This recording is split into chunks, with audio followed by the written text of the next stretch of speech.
ಇನ್ನು ಅನ್ವರ್ ಮಾಣಿಪ್ಪಾಡಿಗೆ 150 ಕೋಟಿ ಆಮಿಷ ಒಡ್ಡಿದ್ದಂತಹ ಆರೋಪ ವಿಚಾರಕ್ಕೆ ಸಂಬಂಧಪಟ್ಟಂತೆ ಅವರು ನನ್ನ ಬಗ್ಗೆ ಹೇಳೋದನ್ನ ಒಪ್ಪುವುದಾದರೆ ಅದೇ ಅನ್ವರ್ ಮಾಣಿಪ್ಪಾಡಿ ಕೊಟ್ಟ ವರದಿ ಒಪ್ಪಲ್ಲ ಯಾಕೆ? ಹೀಗೆ ಪ್ರಶ್ನೆ ಮಾಡ್ತಾರವ್ರು ಯಾರು?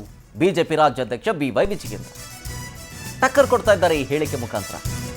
ಸಿಎಂ ಸಿದ್ದರಾಮಯ್ಯ ಅವರದ್ದು ಡಬಲ್ ಸ್ಟ್ಯಾಂಡರ್ಡ್ ಯಾಕೆ ಪ್ರಶ್ನೆ ಮಾಡ್ತಾ ಇದ್ದಾರೆ. 150 ಕೋಟಿ ಆಮಿಷ ಒಡ್ಡಿದ ಆರೋಪ ಸಂಬಂಧ ರಿಯಾಕ್ಟ್ ಮಾಡ್ತಾ ಇರೋದು ವಿಜಯೇಂದ್ರ. ನನ್ನ ಬಗ್ಗೆ ಹೇಳೋದನ್ನು ಒಪ್ಪೋದಾದ್ರೆ ಆ ವರದಿ ಕೊಟ್ಟಿದ್ರಲ್ಲ ಅನ್ವರ್ ಮಾಣಿಪ್ಪಾಡಿ ಅವರು ವರದಿ ಕೊಟ್ಟಿದ್ರಲ್ಲ, ಅದನ್ನ ಯಾಕೆ ಅಕ್ಸೆಪ್ಟ್ ಮಾಡಲಿಲ್ಲ? ಯಾಕೆ ಡಬಲ್ ಸ್ಟ್ಯಾಂಡರ್ಡು ಸಿದ್ದರಾಮಯ್ಯನವರದ್ದು? ಈ ಪ್ರಶ್ನೆ ಮಾಡ್ತಾ ಇದ್ದಾರೆ. ಆಮೇಲೆ CBI ತನಿಖೆ ಬಗ್ಗೆ ನಾನು ಅಧಿವೇಶನದಲ್ಲೇ ಹೇಳಿದ್ದೀನಿ, ಕೊಡ್ಲಿ ಅಂತ. ಈ ಮಾತನ್ನು ಹೇಳೋ ಮೂಲಕ ಬಿಜೆಪಿ ರಾಜ್ಯಾಧ್ಯಕ್ಷ BY ವಿಜಯೇಂದ್ರ ಅವರು ಕೌಂಟರ್ ಕೊಡ್ತಾ ಇದ್ದಾರೆ. Double standard ಸಿದ್ದರಾಮಯ್ಯನವರದ್ದು.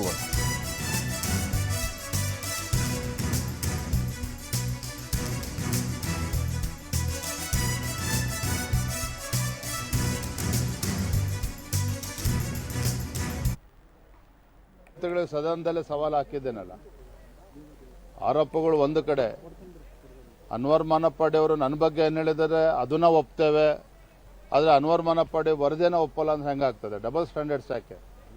ಹಾಗಾಗಿ ನನ್ನ ಮೇಲೆ ಇರ್ತಕ್ಕಂಥ ಆರೋಪ, ಅನ್ವರ್ ಮಾನಪ್ಪಾಡಿ ಅವರ ವರದಿ, ಯಾರ್ಯಾರು ಭ್ರಷ್ಟಾಚಾರ ಮುಳುಗಿದ್ದಾರೆ, ಲೂಟಿ ಹೊಡೆದಿರ್ತಕ್ಕಂಥವ್ರು ವಕ್ಫ್ನಲ್ಲಿ ಕಾಂಗ್ರೆಸ್ ಮುಖಂಡರು.